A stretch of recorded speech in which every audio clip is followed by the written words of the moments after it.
Hi friends, welcome to my channel Navadurga creations. ఈరోజు మీతో ఒక స్టోరీని పంచుకోవాలనుకుంటున్నాను. Hi friends, welcome to my channel Navadurga creations. ఈరోజు మీతో ఒక స్టోరీ పంచుకోవాలనుకుంటున్నాను. ఈ స్టోరీ లాస్ట్ వరకు విని మీ అమూల్యమైన ఆన్సర్ని కామెంట్ బాక్స్లో తెలియజేస్తారు అని ఆశిస్తున్నాను. ఈ స్టోరీని మేము 9th క్లాస్లో ఉన్నప్పుడు మా తెలుగు సార్ మాకు ఈ స్టోరీ చెప్పారు. అలాగే ఒక క్వశ్చన్ కూడా అడిగారు. లాస్ట్లో ఆన్సర్ మైండ్ బ్లోయింగ్గా ఉంటుంది. నేను కూడా ఆన్సర్ చెప్పడానికి ట్రై చేశాను, బట్ రాలేదు.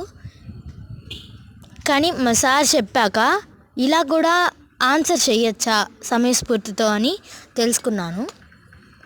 సరే, ఇంకా స్టోరీలోకి వెళ్దాం. సత్యవ్రతుడు అనే ఒక సాధువు గురించి అనమాట ఈ స్టోరీ. సత్యవ్రతుడు అనే సాధువు ఎల్లప్పుడూ సత్యాన్ని చెప్పేవాడు. సత్యాన్నే ఒక వ్రతంగా భావించి ఎల్లప్పుడూ అసత్యం ఆడకుండా సత్యాలు మాట్లాడుతూనే ఉండేవాడు. అలాగా ఒకరోజు ఈయన ధ్యానముద్రలోంచి లేస్తూ ఉండగా ఒక జింకపిల్ల వేటగాడి బారి నుండి తప్పించుకొని సత్యవ్రతుడి వెనకాలకి వచ్చి దాక్కుంటుంది. సత్యవ్రతుడిని వేటగాడు గమనించి, స్వామి, ఇటువైపు ఏదైనా జింకపిల్ల ఏమైనా పరిగెత్తుకుంటూ వచ్చిందా అని అడిగాడు. ఆయన ఇచ్చిన ఆ ప్రశ్నకు ఏమని సమాధానం ఇవ్వాలి?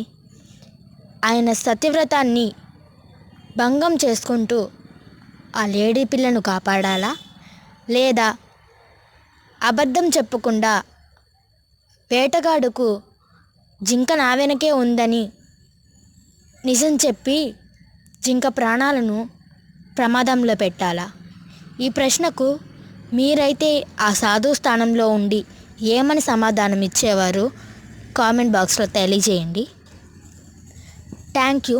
ఇలాగే మీరు సపోర్ట్ చేస్తూ ఉండండి. నేను ఇంకా మంచి మంచి అమూల్యమైన స్టోరీస్ను, ఫ్యాక్ట్స్ను ఇలాగే మీకు అందిస్తూ ఉంటాను. Subscribe my channel and thank you so much. Next వీడియోలో ఆన్సర్ని రివీల్ చేస్తాను.